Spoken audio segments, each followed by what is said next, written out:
15 Februari.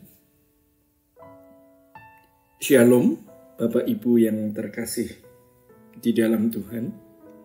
Kebenaran pada saat ini berjudul Membela Tuhan.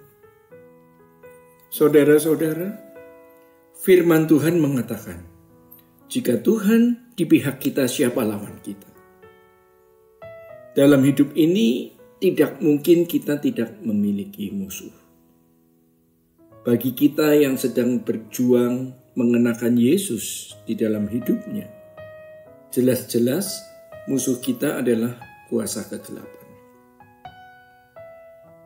Kita juga menghadapi musuh dari pengaruh dunia yang jahat. Juga bisa berupa bencana alam, malapetaka, dan berbagai kesulitan yang sekarang kita alami. Dan dari orang-orang yang bermaksud jahat kepada kita.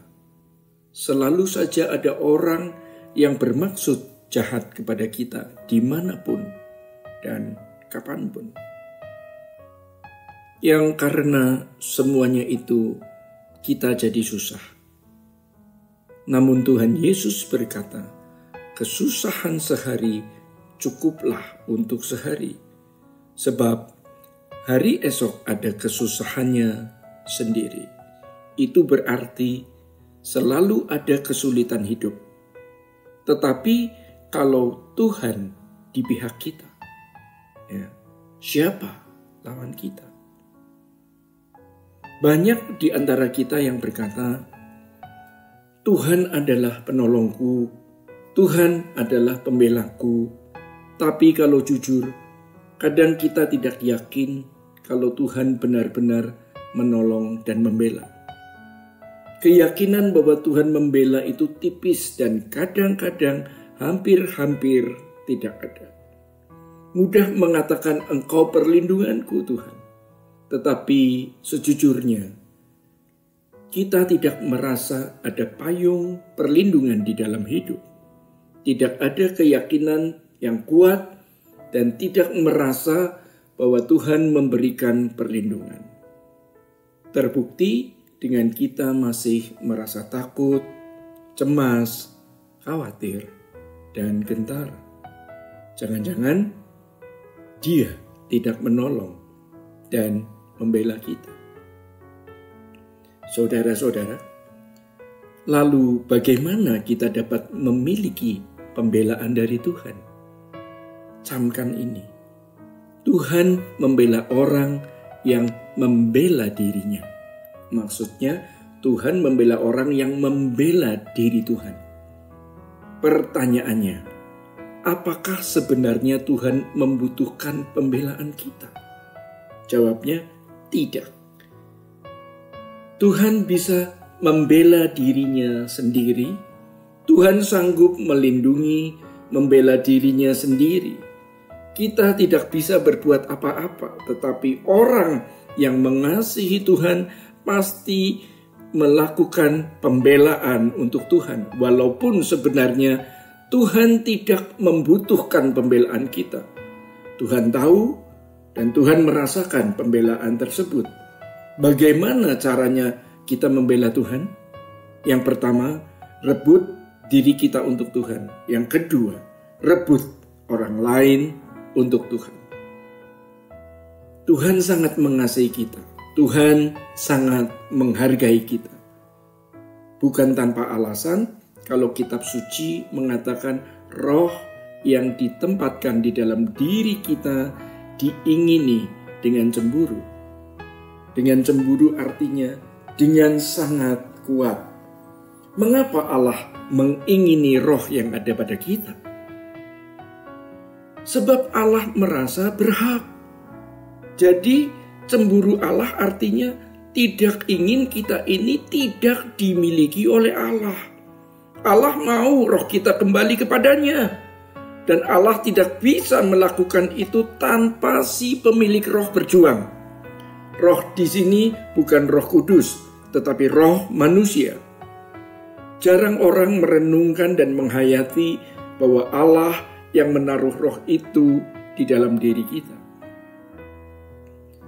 Saudara-saudara, ketika Allah menghembuskan nafas ke lubang hidup manusia yang diciptakan dari tanah liat, maka ada kehidupan di situ. Itu roh dari Allah, dan Allah menghendaki roh ini kembali kepadanya. Tetapi yang membuat roh manusia tidak kembali kepada Allah adalah percintaan dunia. Yakobus 4 ayat 4 mengatakan, "Hai kamu, orang-orang yang tidak setia, tidakkah kamu tahu bahwa persahabatan dengan dunia adalah permusuhan dengan Allah?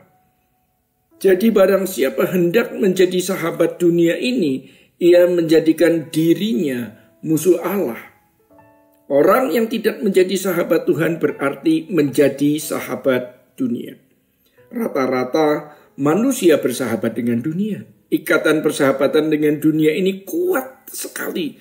Dan kalau tidak diputuskan, maka ikatan itu tidak akan pernah lepas. Mestinya ikatan kita dengan Tuhan makin kuat, sehingga kita menjadi mempelai Tuhan.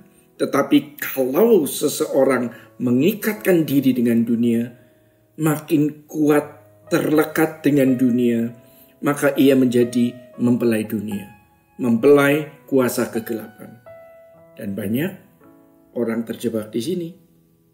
Selera jiwanya sudah terikat dengan percintaan dunia.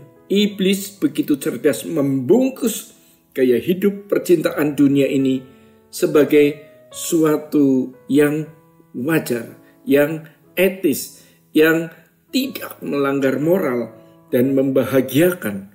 Mari kita menilai diri kita masing-masing. Apakah kita termasuk sahabat Tuhan atau sahabat dunia? Kalau umat perjanjian lama melakukan dosa yang dipandang Tuhan keji, maka hukuman dijatuhkan bukan hanya atas pelaku, melainkan juga pada keturunannya yang ketiga dan keempat. Hari ini banyak orang Kristen tidak menyembah ilah secara lahiriah. Mereka juga tidak punya patung pahatan, tidak ke dukun, atau tidak membuat ritual di tempat-tempat keramat.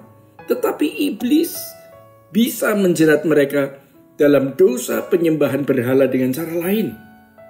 Ingat Lukas 4 ayat 5-8. Ketika Yesus dibawa oleh iblis ke tempat tinggi dan kepadanya ditunjukkan keindahan dunia, iblis berkata, "Kalau engkau menyembah aku, kuberikan dunia kepadamu." Artinya, kalau Tuhan mengingini dunia, berarti ia menyembah iblis. Sejatinya, kita selama bertahun-tahun mengingini juga keindahan dunia. Namun, kita mengemasnya dengan cara yang cerdas dan tidak ketahuan. Dan kalau ingat itu, sekarang kita gemetar. Betapa mengerikan hidup kita waktu itu. Kita merasa nyaman dengan sejumlah uang yang kita miliki dan merasa berhak menggunakannya untuk kesenangan sendiri. Bapak Ibu yang terkasih di dalam Tuhan, demikian kebenaran pada saat ini. Tuhan Yesus memberkati. Sola Gracia.